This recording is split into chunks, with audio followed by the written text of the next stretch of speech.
स्वागत आहे आपल्या सर्वांचं.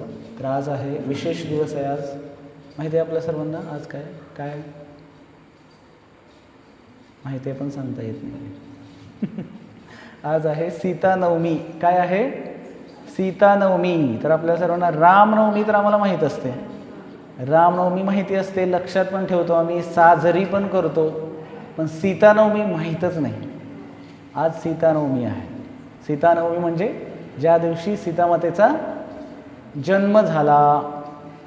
आता सीतामातेचा जन्म झाला असं म्हणणं पण अवघडच आहे, कारण सीतामाता काही साधारण स्त्री नाही आहे. तिनं जन्म घेण्यासाठी आणि जन्म झाला पण कसा झाला, जन्माची कथा माहिती आहे सीतामातेच्या, तुम्हाला सर्वांना माहिती आहे. कुठे मिळाल्या सीतामाता? धरतीमधून प्रकट झाल्या होत्या. कारण सीतामातेला धारण करण्यासाठी, सीतामातेचं जर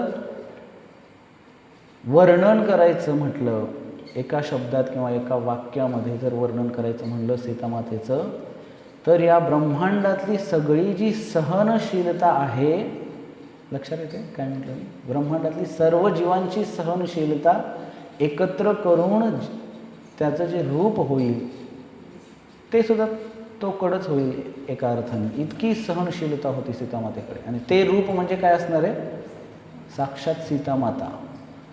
कारण इतकी सहनशीलता होती सीतामातांकडे, आणि असं रूप प्रकट होण्यासाठी किंवा कुणाच्या मार्फत प्रकट होण्यासाठी असं व्यक्तीच भेटला नाही, किंवा अशी एखादी स्त्री भेटलीच नाही की जिच्या पोटी सीतामातेला जन्म घेता येईल. तशी योग्य स्त्री भेटलीच नाही. म्हणून सीतामाता कुठून जन्म झाला सीतामातेचा? धरतीतून प्रकट झाल्या त्या. बघा, प्रभू श्री रामचंद्रांची आई होती कोण? कौशल्या. श्रीकृष्णाची आई होती यशोदा किंवा देवकी. सीतामातेची आई धरतीतून प्रकट झाल्या त्या, म्हणून त्यांचं नाव काय आहे? भूमिजा किंवा जानकी. भूमीतून प्रकट झाल्या म्हणून त्यांचं नाव काय झालं? भूमिजा. काय नाव झालं? भूमिजा. आणि आज वैशाख शुक्ल नवमीचा दिवस आहे, आणि आजच्या दिवशी सीतामातेचा जन्म झाला किंवा सीतामाता प्राप्त झाल्या जनक राजांना. तर ही केवळ जन्मतिथी नाही, तर ही तिथी म्हणजे सहनशीलता आणि शुद्धतेचा उत्सवच आहे. आणि आजकालच्या या कलियुगामध्ये ही सहनशीलता आणि ही शुद्धतासुद्धा कमी होत आहे. बरोबर आहे की नाही? सहनशीलता राहिली का आजकालच्या स्त्रियांकडे सुद्धा? आणि मग आपल्याला ह्या सीतामातेच्या चरित्रातून शिकायला काय भेटेल? सहनशीलता शिकायला भेटेल. आणि स्त्रीचा धर्म काय असतो, पतिव्रता धर्म काय असतो, हे पण आपल्याला शिकायला भेटेल. तर सीतामातांचा जेव्हा जन्म झाला तर जनक राजांना फार आनंदही झाला. सीतामाता साक्षात लक्ष्मी स्वरूप आहेत, आणि जनक राजांना आनंद झाला. नांगरताना भूमीमधून त्या सापडल्या. सीतामाताला स्वतःची आई नव्हती. बघा, जिला स्वतःची आई नव्हती तिला काय झालं की ती सगळ्या जगाची आई बनली. जगत जननी सीतामाता झाली. जगत जननी, बरोबर आहे की नाही? जगत जननी. तर जिला आईच नव्हती, जिला आई नाही, ती जगत जननी झाली. आता जगत जननीला आईची आवश्यकताही नाही तशी, पण एका दृष्टिकोनातून इथं या भौतिक जगामध्ये यायचं म्हटल्यानंतर आई वडील सामान्य लोकांना असतात. भगवंत जेव्हा लीला करतात तर अशा काही लीला, कारण सीतामाता काही साक्षात लक्ष्मी स्वरूप आहे, त्यांना कशाला आईची गरज आहे? त्यांना काय, जसं भगवंत प्रकट होतात अयोनी, भगवंताला अयोनी, कुठल्याही योनीतून देव प्रकट नाही होत, भगवंत प्रकट होत नाही. तसं सीतामातांना सुद्धा कुठल्याही योनीची आवश्यकता नाही प्रकट होण्यासाठी. म्हणूनच त्यांनी काय झालं की भूमीतून प्रकट झाल्या. तर आपल्या सर्वांना माहिती आहे सीतामातेचं अगदी जनक राजांनी, तसं तर जसे इकडं 4 बंधू प्रभू श्रीराम, त्यानंतर लक्ष्मण, भरत आणि शत्रुघ्न होते, तसेच सीतामाता एक होत्या आणि त्यांच्या 3 बहिणी होत्या. अशा 4 त्याही 4 जणी होत्या. आणि त्यांचा विवाह इकडे ह्या 4 जणांसोबत झाला. कारण हे 4 सुद्धा भगवत स्वरूप आहे, भगवंतच आहेत हे 4 सुद्धा. तर रामनवमी म्हणजे केवळ राम जन्मोत्सव होतो असं नाही. रामनवमी म्हणजे प्रभू श्रीरामचंद्रांच्या जन्मोत्सवासोबत शत्रुघ्न नवमी आहे ती. त्यानंतर भरत नवमीसुद्धा तीच आहे. त्यानंतर लक्ष्मण नवमीसुद्धा तीच आहे. आणि इकडं सीतामाता, मग ह्या 4 भावांच्या सोबत यांचा विवाह. तर सीतामातेसाठी स्वयंवर इतक्या दिसायला सुंदर, लक्ष्मी म्हणजे काय साधारण झाले का, दिसायला सुंदर. आणि मग जनक राजाने काय केलं होतं की सीतामातेसाठी स्वयंवर ठेवलेलं होतं. पूर्वी असं स्वयंवर राजे ठेवायचे, ज्या स्वयंवरामध्ये त्या राजाची काहीतरी एक अट असायची आणि ती अट मान्य केल्यानंतर जो कोणी तो वीर शूर असेल त्याला ती कन्या प्रदान केली जायची. आणि मग आता सीतामातेसाठी वर तो धनुष्य काय करायचा होता, उचलायचा होता. आणि तो धनुष्य कोणाला उचलतच नव्हता. सगळे राजे आलेले होते त्या ठिकाणी, पण धनुष्य कोणाला उचलत नव्हता. का उचलत नव्हता? कारण सीतामाता दुसऱ्या कुणाला पतिरूपामध्ये कसं काय स्वीकार करू शकतील? राम आणि सीता ही जोडी कशी आहे? शाश्वत जोडी आहे, त्यांना कुणीही वेगळं करू शकत नाही. तशी या भौतिक जगातली जी जोडी असते नवरा बायकोची झालेली, ती काही शाश्वत जोडी आहे का? या जन्मात जो नवरा मिळेल तोच नवरा. काही स्त्रिया व्रत करतात वडाच्या पूजेला, सागोट्य सावित्रीला, की 7 जन्मी हाच नवरा मिळू दे. अर्थातच आता काही बोटं मोडत असतील की हा नको म्हणून काही जण. तर वडाच्या झाडाला वट सावित्रीची पूजे दिवशी असा नियम असतो आपल्याकडे की 7 जन्मी हाच पती मिळावा म्हणून काही जण सेवा करतात, वडाची पूजा करतात वगैरे. तर पण तो मिळेलच असं नाही, किंवा तो पती मिळेल किंवा तीच पत्नी मिळेल असं नाही. आणि आपापल्या कर्मानुसार या ठिकाणी हे होत असतं. पण भगवंत आणि सीतामातेची जोडी ही शाश्वत जोडी आहे. त्यामुळे भगवान प्रभू श्री रामचंद्र जेव्हा त्या ठिकाणी आले तर अनेक मोठे मोठे राजे वयानी आणि शरीराने सुद्धा धिप्पाड होते बरेच जण. तर त्यांनी सुद्धा प्रयत्न केला तो शिवधनुष्य उचलण्याचा, पण कुणालाही तो धनुष्य उचलत नव्हता. प्रभू श्री रामचंद्रांनी जेव्हा प्रवेश केला, विश्वामित्र मुनींच्या सोबत ते आलेले होते आणि सगळ्यांनी प्रवेश केल्यानंतर इतकं सुंदर प्रभू श्री रामचंद्रांचं सौंदर्य, राजीव लोचन, नयन इतके सुंदर आणि घनश्याम वर्णाचे प्रभू श्री रामचंद्र. आणि ह्याच्या हातामध्ये हे होतं धनुष्य बाण होतं आणि सोबत लक्ष्मणजी आहेत. ती 2 मुलं इतकी सुंदर दिसायला दिसत होती.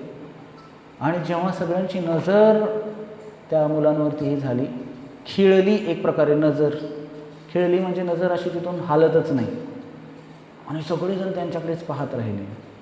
आणि इतकं दिव्य तेज त्यांच्या श्रीअंगातून निघत होतं, सगळे पाहत राहिले. ते मुलं येऊन बसले आणि त्याच वेळेस सगळ्यांनी पाहिल्यासोबत आणि कोणी पाहिलं तर तसं नव्हतं, किंवा पाहिलंही, सीतामातेने पाहिलं. आणि पाहिल्याबरोबर सीतामातेला काय वाटलं की पती रूपामध्ये जर प्राप्त करायचं असेल तर यांनाच. आणि प्रभू श्रीरामचंद्रांनी अजून काही पाहिलेलं नव्हतं तसं. आणि मग सगळ्यांचं हे झाल्यानंतर मग जनक राजा म्हणाले की इथं या सभेमध्ये बसलेल्यांपैकी असा एकही वीर योद्धा नाही का की जो हा धनुष्य उचलू शकेल. आणि त्यावेळेस प्रभू श्रीरामचंद्र क्षत्रिय होते. ते म्हणाले मी प्रयत्न करून बघू का. आणि सगळेजण हसायला लागले. छोटे होते प्रभू श्रीरामचंद्र आणि अंगाने पण असे काही धष्टपुष्ट रुष्ट दिसत नव्हते. दिसायला एकदम कोमल शरीर दिसत होतं भगवंताचं सुंदर. आणि सगळे राजे हसायला लागले. आता आम्ही एवढं प्रयत्न केला, आम्हाला उचललं नाही आणि हा छोटा मुलगा काय उचलणार धनुष्य म्हणून. आणि मग प्रभू श्रीरामचंद्र पुढे गेले अगदी सहज, जसं एखादं गवताचं पातं आपण धरावं आणि उचलावं, अगदी सहज. त्याला उचलायला काय प्रयत्न करायला लागेल का, ताकद लावावी लागेल का, तसं प्रभू श्री रामचंद्रांनी तो धनुष्य उचलला आणि परत त्यांच्या चढवायला लागले. आणि त्यावेळी सगळ्यांना आश्चर्य झालं, हे कसं शक्य आहे? एवढ्या सगळ्या मोठ्या मोठ्या राजांनी ताकदवरांनी प्रयत्न केला तरीसुद्धा शक्य नाही झालं, पण हा छोटा मुलगा एवढा कसं शक्य आहे? आणि प्रभूंनी तो उचलला तो धनुष्य आणि शर्त पूर्ण झाली. आणि त्यानंतर जेव्हा प्रभू श्री रामचंद्र एकदा बागेमध्ये होते आणि सीतामाता त्या ठिकाणी पुष्पचयन करण्यासाठी आलेल्या होत्या त्यांच्या सखींच्या समवेत. आणि त्या ठिकाणी आल्यानंतर जेव्हा सीतामाता आणि प्रभू श्री रामचंद्रांची पहिली नजरानजर होते, दोघं एकमेकांना पाहतात.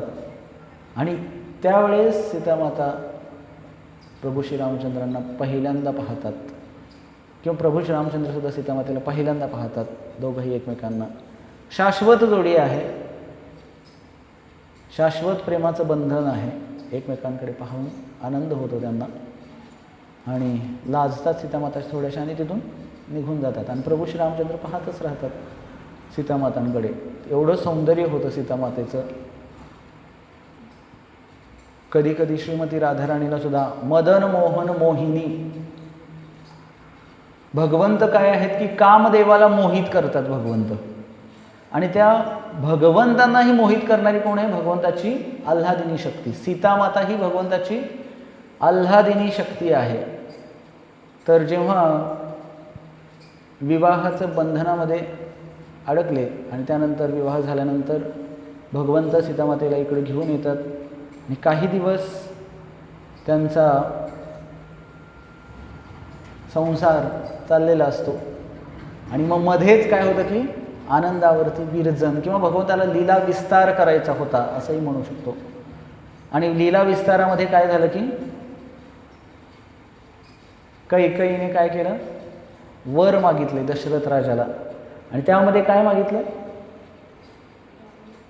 रामाला वनवास झाला पाहिजे.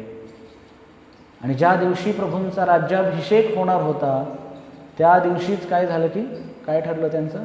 रामाला वनवासाला पाठवा.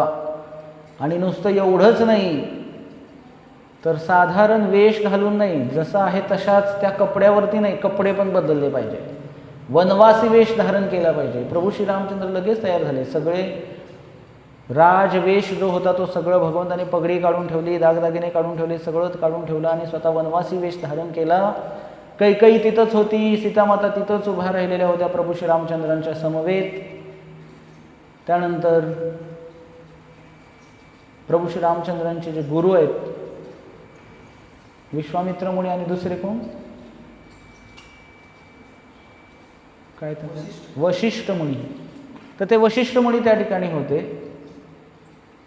आणि सगळेच होते, दशरथ राजा होते.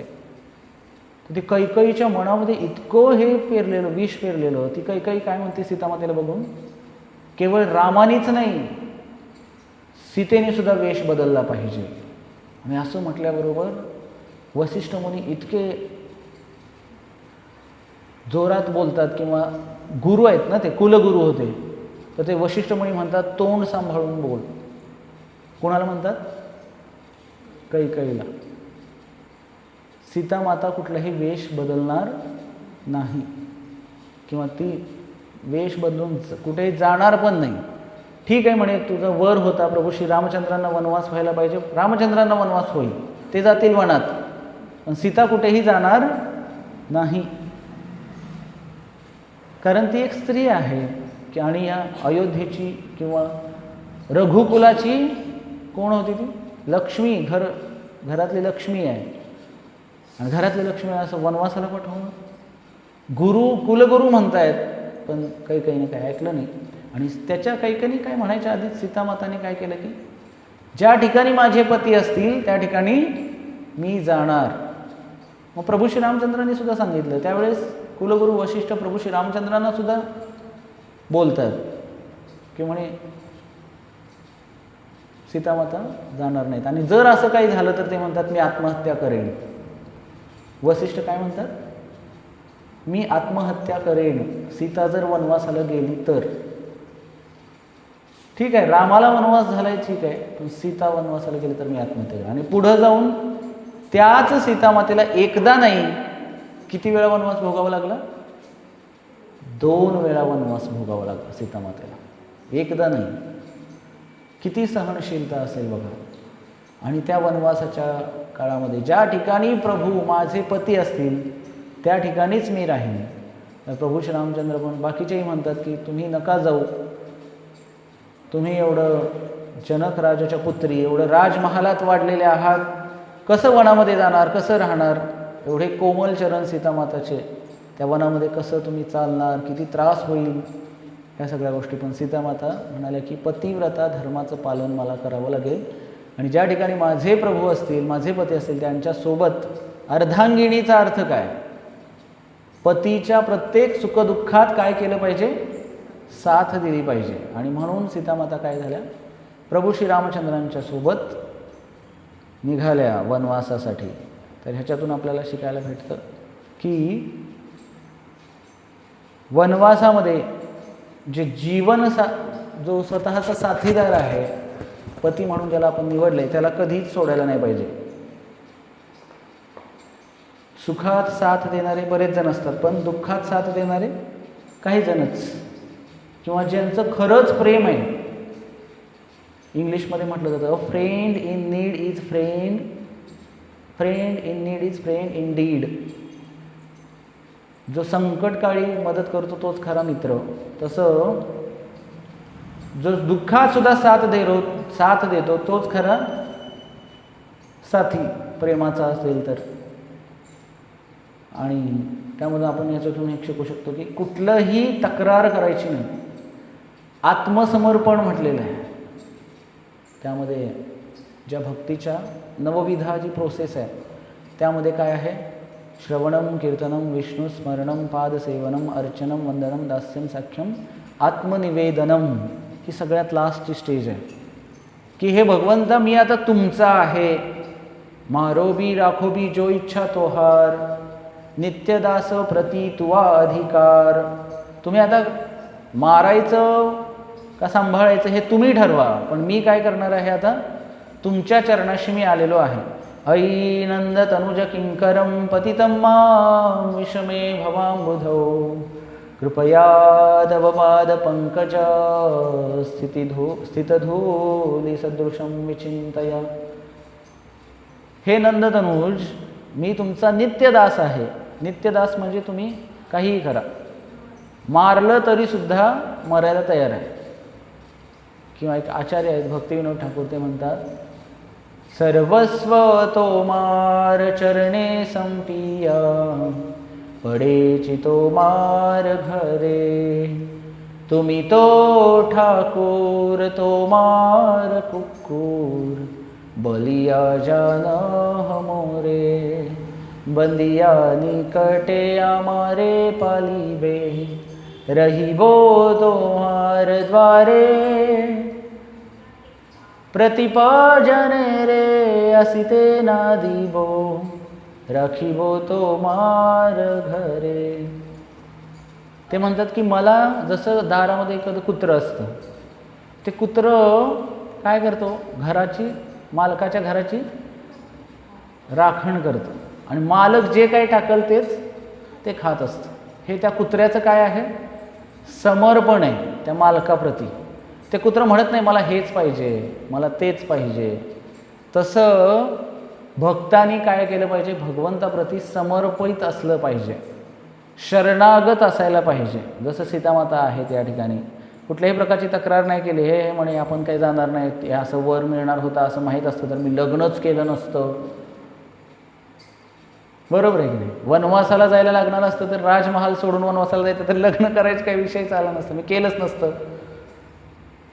आणि आजकालच्या मुलींचं मग लग्न झाल्यानंतर एक फ्लॅट पुण्यात पाहिजे, गावाकडे सुद्धा घर पाहिजे, गावाकडे जमीन पण पाहिजे, शेती पण पाहिजे, गावाकडे घर पण पाहिजे, प्लस आईवडील सोबत नको, सगळं पाहिजे. मुलगा पाहिजे पण आईवडील सोबत नकोत, आणि प्लस माझे आईवडील माझ्यासोबत राहतील, मग लग्न करायला तयार. आणि ह्यातही कुठे मध्ये कमी जास्त झालं तर लगेच सोडून देणार, टिकतच नाही लग्न, लगेच पळून जातात मुली, घर सोडून जातात. तर आजकाल लग्न ही व्यवस्थाच राहिलेली नाही आहे. आणि मग परमपूज्य राधा गोविंद स्वामी महाराज आहेत, तर ते सांगत होते की विदेशामध्ये ते गेले, भक्त होते दोघं पण जोडपं. त्यांना विचारलं की तुम्ही दोघं पण 16 माळा नामजप करता, तर तुमच्यापैकी घरी स्वयंपाक कोण बनवतं? आता आपल्या इथं स्वयंपाक कोण बनवतं हा प्रश्न विचारलाच जात नाही. आजकाल विचारावा लागतो, सिटीमध्ये वगैरे शहरामध्ये विचारावा लागतो, पण गावाकडे स्वयंपाक कोण बनवतं हा प्रश्न विचारावा लागेल का? नाही लागत, विचारावा लागत नाही. पण त्यात तिकडं विचारावा लागला त्यांना, तर ते म्हणाले की जो कोणी ऑफिसमधून अगोदर येईल त्यांनी स्वयंपाक बनवायचा. कामावरून घरी पहिल्यांदा जो कोणी येईल त्यानं काय करायचं? स्वयंपाक बनवायचा. मग तो पुरुष पहिल्यांदा नवरा आला तर नवऱ्याने बनवायचा, बायको आली तर बायकोनी बनवायचं. अशी परिस्थिती आहे सध्या. तर ही आपली संस्कृती गावाकडे अजूनही टिकून आहे, धर्माची किंवा आपली वैदिक संस्कृती गावाकडे अजूनही टिकून आहे. आणि अशा सीतामाता प्रभू श्री रामचंद्रांच्या सोबत वनवासाला गेल्या, आणि केवळ गेल्याच नाहीत तर बराच वर्ष त्यासोबत राहिल्या. आणि मग जेव्हा प्रभू सीतामाता ह्या साक्षात भक्तीचं प्रतीक आहेत, आणि जेव्हा रावणाने काय केलं, त्यांचं हरण करून रावण घेऊन गेला सीतामातेला, तर सीतामातेला घेऊन गेल्यानंतर ज्या ठिकाणी अशोक वाटिकेमध्ये सीतामाता होत्या, त्या अशोक वाटिकेमध्ये सीतामाता शेवटपर्यंत, जसं रावणाने घेऊन गेलं होतं तोपर्यंत शेवटपर्यंत त्या काय करत होत्या? केवळ प्रभू श्री रामचंद्रांचं स्मरण करत होत्या आणि राम राम राम राम राम राम राम राम राम राम राम नावाचा जप करत होत्या, नामस्मरण सतत करत होत्या प्रभू श्री रामचंद्रांचं. आणि अशोक वाटिकेमध्ये राहत असताना रावणाला तर श्राप होता की त्या स्त्रीच्या परवानगीशिवाय तो स्पर्श करू शकत नव्हता. आणि सीतामाता दिसायला इतक्या सुंदर, आणि तो रावण काय सीतामाताच्या परवानगीशिवाय, आणि सीतामाता त्या परपुरुषाला प्रभू श्री रामचंद्रांना सोडून इतर कोणत्याही परपुरुषाला चिंतनसुद्धा करू शकत नव्हत्या त्याचं, कारण सीतामाता आणि प्रभू श्री रामचंद्रांची शाश्वत जोडी आहे. तर हे पण आपल्याला पतिव्रता धर्माचं कसं पालन करायचं याचं सुद्धा आपल्याला शिक्षण भेटतं. तर विशेष करून सीतामातेला हे जे शिक्षण, पतिव्रता धर्माचं शिक्षण, जेव्हा वनवासामध्ये असताना अत्रेय ऋषी आणि त्यांची पत्नी आहे अनुसूया, माहिती असेल तुम्हाला, दत्तात्रेयांची माता अनुसूया. तर ते अनुसूया आणि अत्री ऋषींच्या आश्रमामध्ये गेल्यानंतर प्रभू श्री रामचंद्र आणि सीतामाता त्यावेळेस त्या सती अनुसूया ज्या होत्या त्यांनी काय केलं होतं की 1-2 दिवस त्या ठिकाणी सीतामाता राहिलेल्या होत्या, आणि पतिव्रताचं धर्मपालन कसं करायचं हे सती अनुसूयांनी सीतामातेला शिकवलेलं होतं. रामायणामध्ये वर्णन आहे खूप सुंदर. त्यामध्ये सती अनुसूया म्हणतात की मी खूप तपश्चर्या केली आहे, आणि त्या तपश्चर्येचं फळ हे सीता मी तुला अर्पण करू इच्छिते, तू नाही म्हणू नकोस, हे फळ मी तुला अर्पण करू इच्छिते म्हणतात. तर सीतामाता म्हणतात की मला ते फळ नको. आणि त्यावेळेस मग परत सती अनुसूया म्हणतात की मला तुला काहीतरी द्यायची इच्छा आहे, पण ते तू नाकारू नकोस. त्यावेळेस त्या काय करतात की स्वतःचं जी तपश्चर्या करून बनवलेलं फळ, एक सुंदर अशी साडी त्याच्यातून बनवतात आणि ती साडी सीतामातेला प्रदान करतात सती अनुसूया. तर त्यावेळेस सीतामाता ते ग्रहण करतात आणि प्रभू श्री रामचंद्रांना सांगतात सीतामाता की असं असं मला सती अनुसूया म्हणाल्या. त्यावेळेस प्रभू श्री रामचंद्र म्हणतात की तुम्ही काय म्हणालात त्यावेळेस, किंवा तुम्ही घेतलं का त्यांचं तपश्चर्येचं बळ? तर त्यावेळेस सीतामाता म्हणतात की नाही, मी रघुकुलाची काय आहे, सून आहे, तर मी असं कसं काही स्वीकार करू शकते एखाद्याच. मी क्षत्रिय आहे, आणि क्षत्रिय कुठल्याही प्रकारे असं दान स्वीकारणं क्षत्रियांचा धर्म नाही आहे. ब्राह्मणाचा धर्म आहे दान स्वीकार करणं. तर त्यामुळे सीतामाता म्हटले की मी क्षत्रिय असल्यामुळे मी स्वतः ते बळ मी स्वतः तपस्या करू शकणार आहे किंवा करणार. तर ऑलरेडीच कोणीतरी तपस्या करून बळ मला द्यावं अशी माझी इच्छा नाही आहे. तर तो सतीचा धर्म किंवा पतिव्रता धर्म सती अनुसूयांनी सीतामातांना शिकवलेला होता त्यावेळेस. आणि त्यावेळेस बऱ्याच गोष्टी त्या संवादामध्ये आहेत. तर जेव्हा रावण सीतामातेला घेऊन गेला तर त्यावेळेस सीतामातेने काय केलं की प्रभू श्रीरामचंद्रांचं स्मरण केलं. शरीर सीतामातेचं कैद झालेलं होतं, पण मनाने काय होत्या, रामाजवळच होत्या त्या. किंवा आपल्या सर्वांना माहिती असेल, जेव्हा प्रभू श्रीरामचंद्रांना माहिती झालं की आता सीतेचं हरण होणार आहे, तर प्रभू श्रीरामचंद्रांनी काय केलं, सीतामातेला सांगितलं की तुम्ही काय करा, म्हणजे खऱ्या ज्या सीतामाता होत्या त्यांना अग्नीमध्ये लपवून ठेवलं, अग्नीमध्ये प्रवेश करायला सांगितला. आणि जी छाया सीता होती त्या छाया सीतेला सोबत घेऊन गेले प्रभू श्रीरामचंद्र. आणि जी रावणाने पळवून नेलेली सीता होती ती छाया सीता होती आणि खरी सीता तर अग्नीमध्ये. तर काही जण एक आचार्य आहेत ते म्हणतात तर त्या खऱ्या सीतामाता प्रभूंनी विचार केला, पाण्यामध्ये ठेवू शकतो का लपवून सीतामातेला? नाही लपवून ठेवू शकत. अग्नीमध्ये पण नाही लपवून ठेवू शकत. कुठं आकाशामध्ये नाही लपवून ठेवू शकत, पाताळामध्ये नाही लपवून ठेवू शकत. कुठं ठेवायचं मग सीतामातेला? तर ते एक आचार्य सांगतात की त्या सीतामातेला काय केलं की जे भगवत कथा करतात, भागवत कथा करणाऱ्या साधूंच्या जिभेवरती सीतामातांना स्थान आहे किंवा सीतामाता विराजमान असतात. काही लोक म्हणतात की जे साधू कथा करतात ते सरस्वती त्यांच्या मुखातून बोलते. तर सरस्वती नाही बोलत, कुणाच्या माध्यमातून ते भागवत कथा करत असतात? साक्षात आल्हादिनी शक्ती भगवंताची सीतामातेच्या त्यांना आशीर्वाद आहे किंवा सीतामातेचाच वास आहे त्या भागवत कथा करणाऱ्या साधूंच्या मुखामध्ये, जिभेवरती. तर अशा प्रकारचं वर्णन आलेलं आहे. काही आचार्यांनी टीका केलेली आहे त्याच्यामध्ये. आणि हे रावणाचा वनवास झाल्यानंतर केवळ समाजाच्या बोलण्यावरून सीतामाताने काय केले की अग्निपरीक्षा दिली.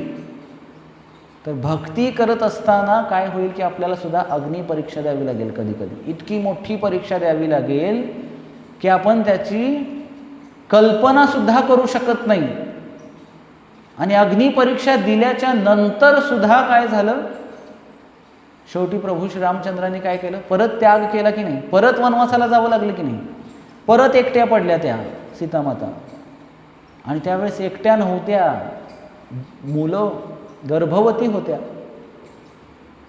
आणि गर्भवती असताना सुद्धा एका आश्रमामध्ये राहून तिथं सेवा करून त्या साधू संतांची त्या 2 मुलांना स्वतःचं दुःख सांगितलं नाही, त्यांना इतकं मोठं बनवलं. तर ते लव आणि कुश जे होते त्यांनी काय केलं की ती धनुर्विद्येमध्ये इतके प्रवीण झालेले होते, प्रभू श्री रामचंद्रांना सुद्धा हरवलं असं म्हणलं. लहान असतानाच सगळ्यांना हरवलं त्यांनी. इतकं चांगल्या प्रकारे त्या मुलांचा सांभाळ केला त्यांनी. आणि रामायणातले श्लोक त्यांना शिकवण्यात आले वाल्मिकी ऋषींकडून. आणि ते सुंदर रामायण गात असताना साक्षात प्रभू श्री रामचंद्रांच्या समोर गायले ते. आणि प्रभूंना माहितीही नव्हतं त्यावेळेस की हे माझेच पुत्र आहेत म्हणून. हम कथा सुनाते राम सकल गुण धाम की, ये रामायण है पुण्य कथा श्रीराम की. छोटी छोटी बालकं होती आणि त्यांनी ही कथा गायन केल्यानंतर प्रभू श्रीरामचंद्रांना सुद्धा सगळे गहिवरून आले. आणि मग त्या रामायणामध्ये असं दाखवलंय की आमच्या मातेला न्याय मिळेल का? समाजासाठी तुम्ही जिचा त्याग केलात त्या आमच्या मातेला न्याय मिळेल का? आणि न्याय देऊ शकत नाही म्हणून जिथून सीतामाता आल्या होत्या तिथं पुन्हा कुठं गेल्या, त्या धरतीमध्ये प्रविष्ट झाल्या. तर एवढा मोठा त्याग, एवढी मोठी सहनशीलता, हे सगळे गुण स्त्रियांमध्ये जास्त असतात. विशेष करून काही झालं तरी सहन करण्याची ताकद जास्त कोणाकडे असते? स्त्रियांकडे असते. पण आजकालच्या स्त्रियांमध्ये ती कमी झालेली आहे. जुन्या आहेत आपल्यासारख्या, पण आजकालच्या पिढीमध्ये थोडं काय झालं, थोडं भांडण तंटा झाला की लगेच मी जाते माहेरला लगेच बायका निघून जाते. आणि निघून गेल्यानंतर तिथं तरी माहेरचं किती दिवस ठेवून घेणार आहेत. तिथं त्रास व्हायला की परत मग कळतंय खरं आपलं कोण आहे आणि कोण नाही आहे, परत नवऱ्याकडे यायचंच असतं आणखी. तर सहनशीलता फार कमी झाली आज कलियुगातल्या लोकांमध्ये. तर ही सहनशीलता रामायणातून काय शिकायला, प्रत्येक रामायणातलं काय प्रत्येक गोष्टीतून आपल्याला शिकायला भेटतं. तर सीतामातेचे जे गुण आहेत, एक आई म्हणून त्याने आदर्श आईचं कर्तव्य निभावलं. त्यानंतर पतिव्रता होत्या, सहनशीलता इतकी होती. त्यानंतर प्रभूंच्या प्रती समर्पण, स्वतःच्या पतीप्रती इतकं समर्पण होतं की काही झालं तरी एवढं सगळं झाल्यानंतर सुद्धा प्रभू श्री रामचंद्रांना सोडलं नाही त्यांनी. तर जंगलामध्ये राहावं लागलं त्यांना एवढे दिवस. तिथं काय असे लाईट फॅन सगळं होतं काय ऋषींच्या आश्रममध्ये? काहीच नव्हतं. आजकाल लोकांची जिथं लाईट नाही फॅन नाही तिथं राहत नाहीत. पहिली गोष्ट वायफाय लागतं लोकांना, मोबाईल लागतो, वायफाय मोबाईल सगळं लागतं. जे हायफाय लोक आहेत त्यांना वायफाय लागते की नाही? सगळीकडे आजकाल बघा तुम्ही कुठेही गेले, गेस्ट हाऊसला जर लोक आले, आमच्या इथे पण गेस्ट हाऊस आहे, तिथं लोक आले की वायफाय आहे ना, पहिला प्रश्न विचारला वायफाय आहे का, म्हणजे मोबाईलला इंटरनेटला आहे का. त्याच्याशिवाय राहू शकत नाही. त्यानंतर जगू शकत नाही आम्ही. आता मध्ये गॅस मध्ये मिळायचा बंद झाला. किती कालवा लोकांचा, आता काय करायचं. चुलीवर स्वयंपाक करायचं म्हणलं की ते अवघड वाटायला लागलं होतं बऱ्याच जणांना. गॅसची सवय झाली आम्हाला. तसं लाईटची पण सवय झाली. लाईट नसल्यानंतर कसं होतं, फॅन नाही, उकडायला लागलो, हे झालं ते झालं, काय किती प्रॉब्लेम. पूर्वीच्या लोकांकडे लाईट तरी होते का, गॅस तरी होते का, तरीसुद्धा लोक सुखी असायचे. पण आमच्याकडे सगळं असून, कारण आमचं मनच सुखी नाही आहे. मन जर भगवत चरणाशी असेल, पहिले लोक काय करायचे, रात्रीच्या वेळेस दिवा लावून पोथ्या पुराण वाचायचे, मंदिरामध्ये चालायचे, एका ठिकाणी लोक जाऊन बसायचे. खाऊन पिऊन झालं की तासभर तरी जाऊन बसणारच ते देवळात पोथी पुराण ऐकण्यासाठी. आता सत्संगला या म्हणलं आठवड्यातनं एकदा तरी किती जण आलेत बघा इथं. म्हणजे आमची आध्यात्मिक रुची भगवत नामामध्ये, भगवत सेवेमध्ये कमी व्हायला लागलेली आहे. आणि आम्ही फक्त इंद्रिय तृप्तीकडेच चाललेलो आहोत. त्या भगवंताला विसरलो, पण भगवंताच्या शक्ती आम्ही काय करतोय, एक प्रकारे हिसकावून घेतोय. त्या रावणासारखं वागतोय आम्ही. रावणाने काय केलं, सीतामाता ही रामाची शक्ती आहे, रामाला वेगळं केलं आणि सीतेला जवळ करण्याचा प्रयत्न करत होता. ही राक्षसी प्रवृत्ती आहे. आम्ही पण काय करतोय, देवानं दिलेलं सगळं काही घेतोय. श्वासासाठी ऑक्सिजन लागतो, तो कुठून येतो, आपण तयार करतोय नाही.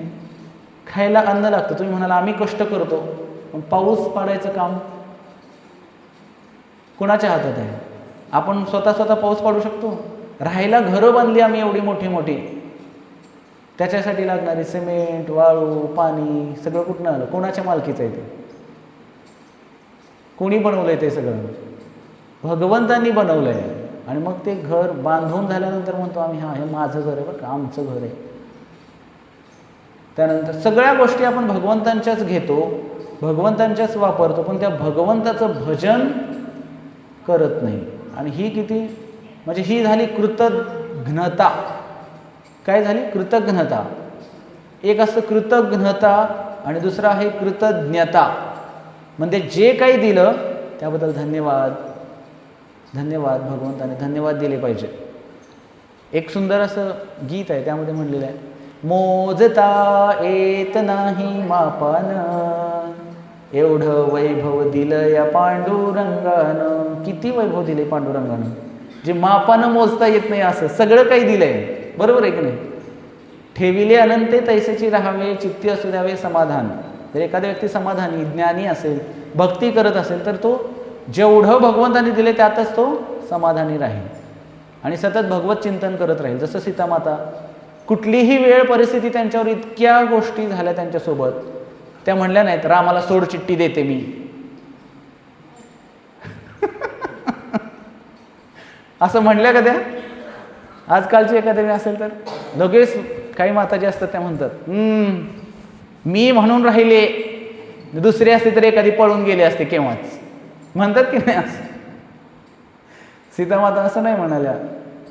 प्रभूची जशी इच्छा आहे त्यांनी वनवासाला जा म्हणल्या, वनवासाला गेलं, जे सांगल ते केलं. तर असं समर्पणाचा भाव जोपर्यंत आपला प्रभू श्रीरामचंद्रांच्या चरणाप्रती येणार नाही तोपर्यंत आपल्याला भक्ती प्राप्त होणार नाही भगवंतांची.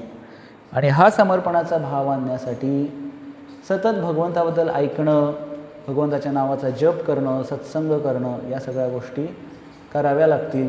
तर आज या सीतानवमीच्या निमित्तानं आपण सीतामातेकडे सर्वजण प्रार्थना करूयात की त्यांच्यामध्ये जी सहनशीलता, त्यांच्यामध्ये जी समर्पणता होती, त्यांच्यामध्ये जी शरणागती होती, त्यांच्यामध्ये जी प्रभू श्रीरामचंद्रांप्रती निष्ठा होती, तर भक्ती होती, अशी भक्ती, निष्ठा, समर्पणता, शरणागती आपल्यालासुद्धा प्राप्त व्हावी याच जन्मामध्ये. आणि आपणसुद्धा जसं प्रभू जा रे जैसे नाचाय तैसे करे नृत्य, जसं एखादी कठपुतळी असते आणि पाठीमागं तो व्यक्ती नाचवत असतो त्यांना, पुढं बघणाऱ्यांना काय वाटतं, ते कठपुतळी आपोआपच नाचते, मागं त्याला चालक आहे कोणीतरी. तसं आपलेही चालक भगवंत आहेत, बरोबर आहे की नाही? तर ते भगवंता चालक आहेत, तर त्या भगवंताचं वर्चस्व आम्ही मान्य करावं आणि त्यांचा दास बनून त्यांच्या चरणाची सेवा सतत आमच्याकडून व्हावी अशी प्रार्थना आज या सीतानवमीच्या निमित्तानं करूयात. हरे कृष्ण कृष्ण कृष्ण हरे हरे, हरे राम राम राम हरे हरे. सीतानवमी महामहोत्सव की, सीताराम लक्ष्मण भक्त हनुमान की, श्रील प्रभुपाद की, उपस्थित भक्तवृंद की, निताई गौर प्रेमानंदे. हरि हरि बोल. हरे